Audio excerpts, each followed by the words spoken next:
So, I forgot my water.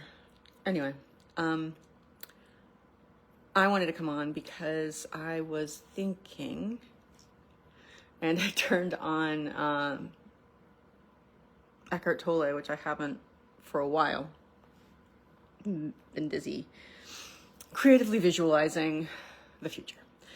And like I've talked a little bit about like how I found that working at being in the now is making me complacent about where I am. So I kind of switched to thinking about what I want in the future. And that has been really inspirational.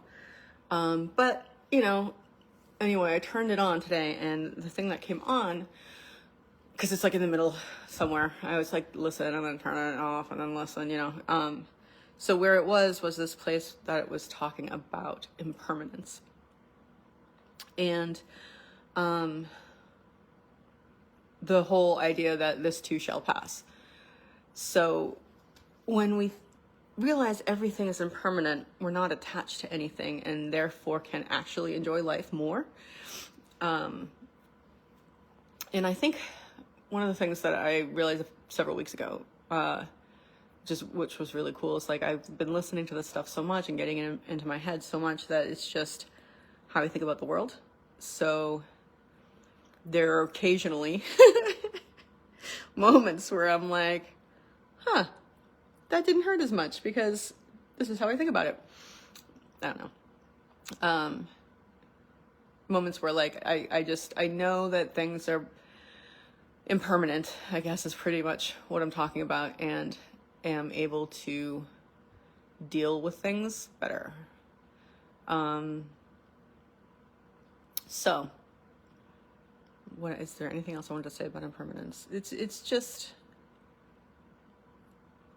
I really very much want to be, am working towards being, am strengthening my ability to be in the moment and conscious of the impermanence so that I can appreciate things more and enjoy life a bit more. So, was there anything else I wanted to say about that? I feel like I had more to say.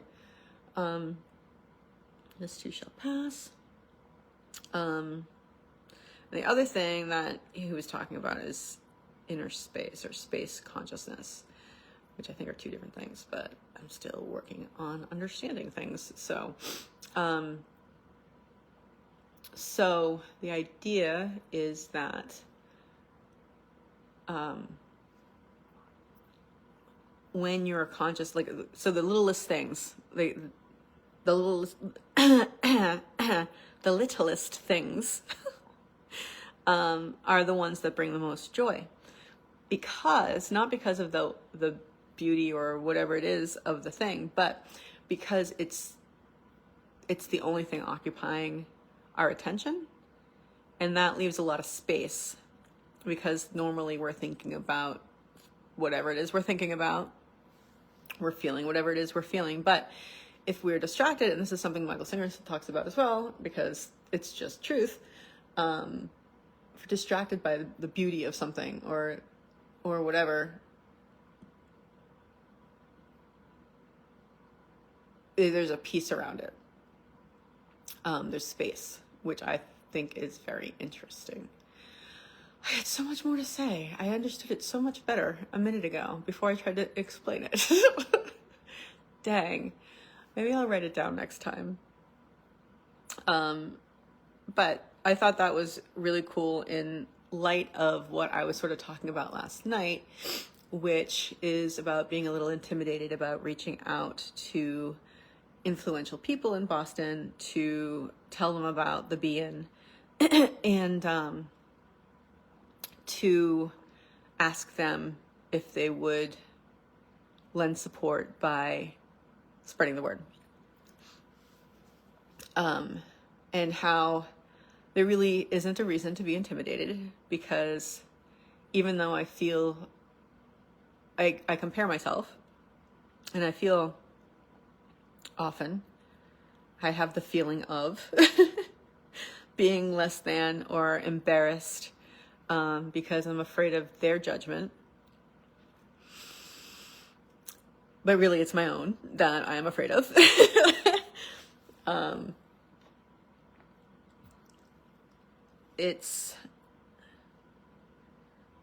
It's not, what's the word? I mean, it's not impermanent, but it doesn't matter. It's the significance of things, right? One of the things Eckhart Tolle was talking about was it's this thing where astronauts leave the planet and then look back and they realize at the same time both that the Earth is precious and that it's insignificant. And I think that is a very good way to approach life. Realize its preciousness, but also the fact that it doesn't matter, which is such a juxtaposition. And it feels like it's such a contradiction, but it's really not. I don't know, guys. We're working on it. It's a work in progress.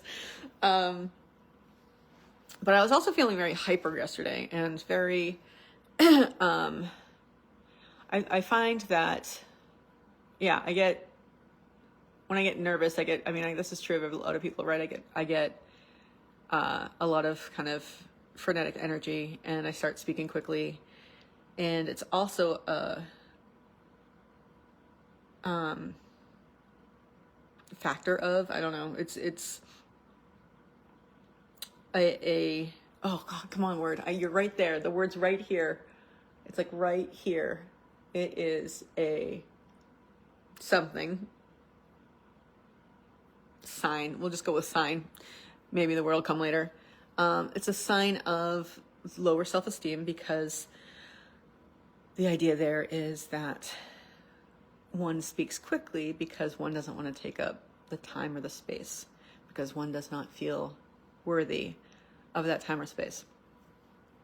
And one of the things that I am constantly working on is self-esteem and self-love, which can be hard, guys. It can be hard, especially when you're feeling like strong emotions. But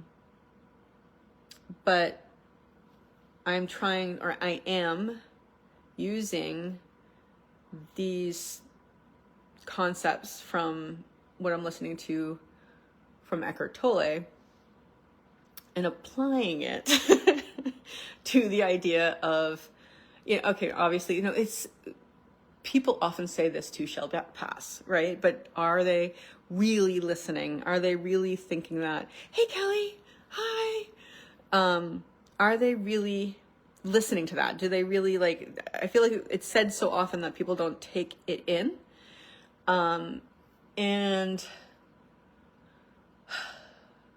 when you do take it in and you actually apply it to the concepts that, the things that you're going through, it helps. I guess it's a simple way of saying it helps. But it's, those feelings that I was feeling of inferiority and judging myself for not having accomplished everything that I could have accomplished so far in life. My normal thought to that, the way I usually counter that is like, it's okay. This is your story. It's all going to come to, it's all meant for something bigger, and it'll be, it'll become more obvious when you get there. And it's okay that you are where you are and you haven't done the things that you would have thought and wanted to do so far in life. Hey, Oscar! So I think that applying that to the idea that, see, this is hard for me.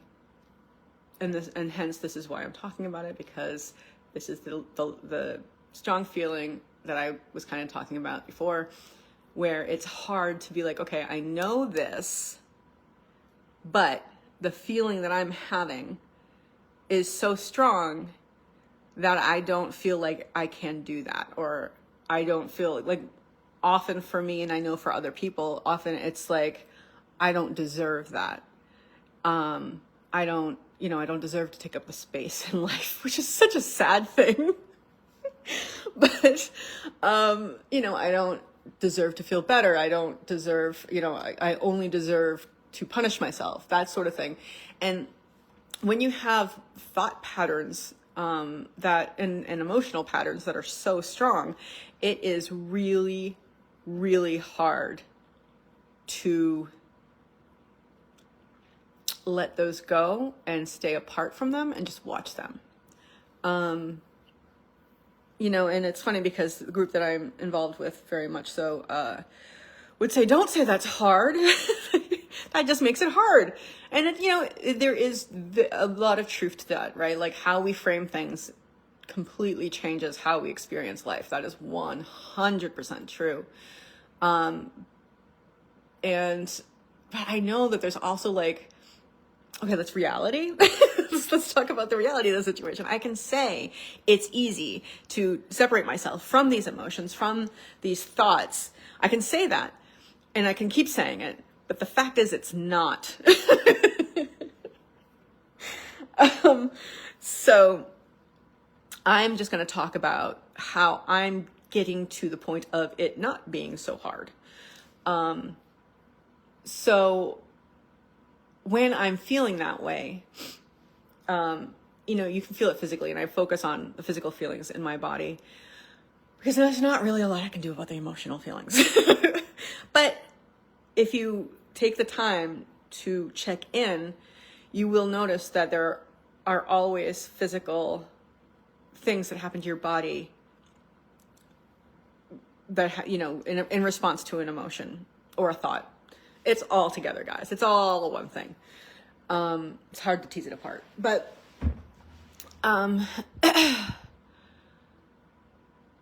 so I pay attention to the places, and this is okay. I'm not going to get distracted. I'm going to cut that thought off there, put it aside, and continue going with where I'm going with. Okay. So there are parts of your body that tense, right? And we all do that. We all have different areas. And I think they're all pretty much similar areas. It's just maybe, some people feel it more in their stomach. Some people feel it more in the back of their neck. But you know what? If you're really attuned, you feel it like in the side of your leg. You know what I mean? Like in your pinky toe. Things happen in your body. And the only way to let go of that emotion, or at least attempt to, is to relax those parts of your body that are tensing. The thing about that, though, is that there's this push-pull thing between the desire to let those things go and not feel as crappy, and like this really ingrained pattern of, no, I have to make myself pay. And it's kind of messed up. I mean, it's no, I'm not going to judge, but it's not good. And it is something I am constantly working on. But when that is, and when that is happening, when I'm having, and this is how I experience it, I'm just going to talk about my experience because I can't speak for anybody else. Just hoping that you find some sort of relation to it. You can relate to it so that you too can maybe apply something of what I'm saying. I don't know. Somehow help you. That's all I want to do.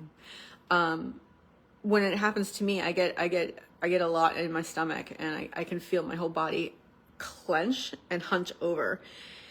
And that is very much accompanied with the idea that I should be feeling this pain.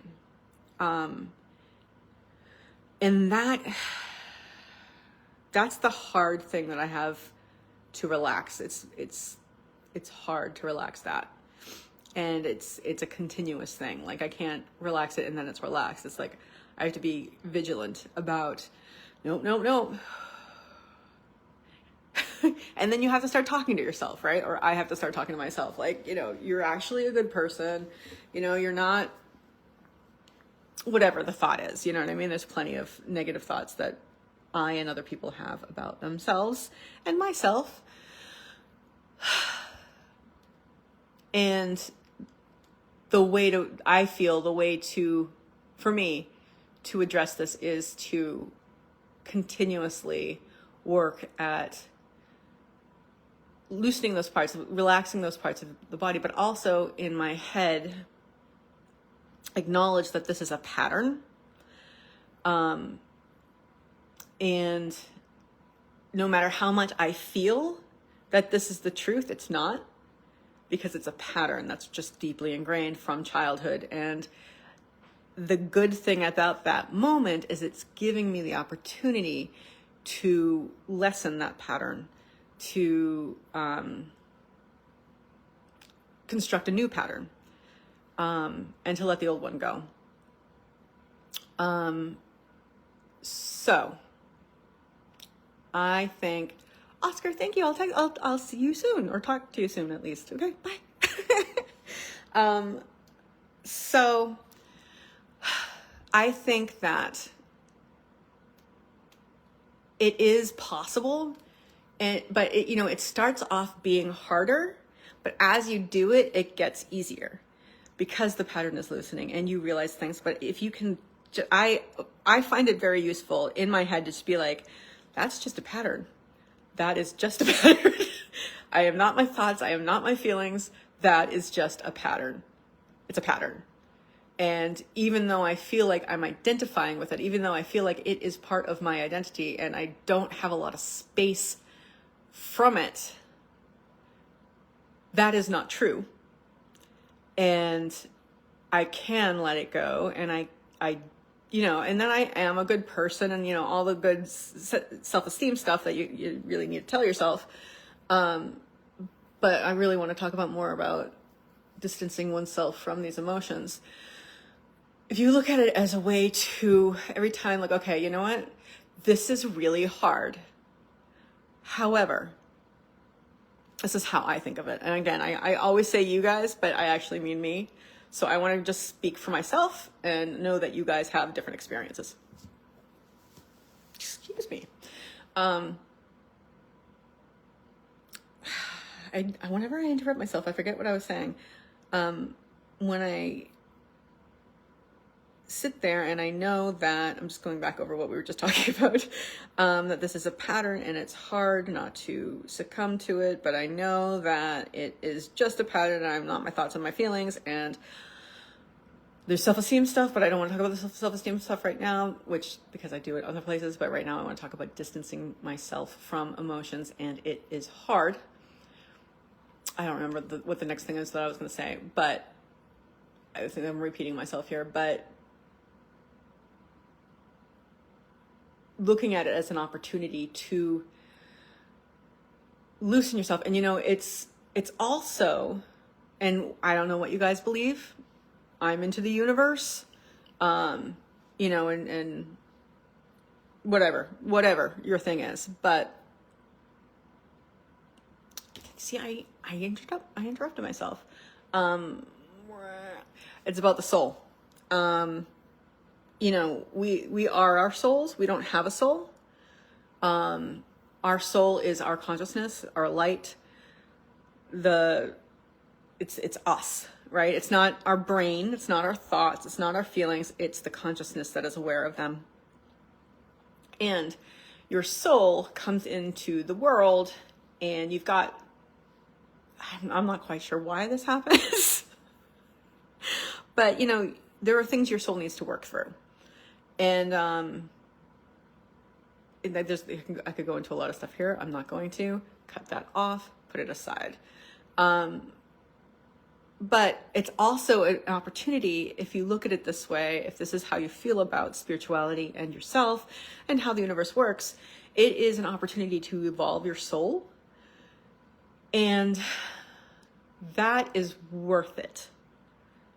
When I am really feeling horribly and trying to detach myself from those feelings, but still there's this pull that's like from here into my stomach.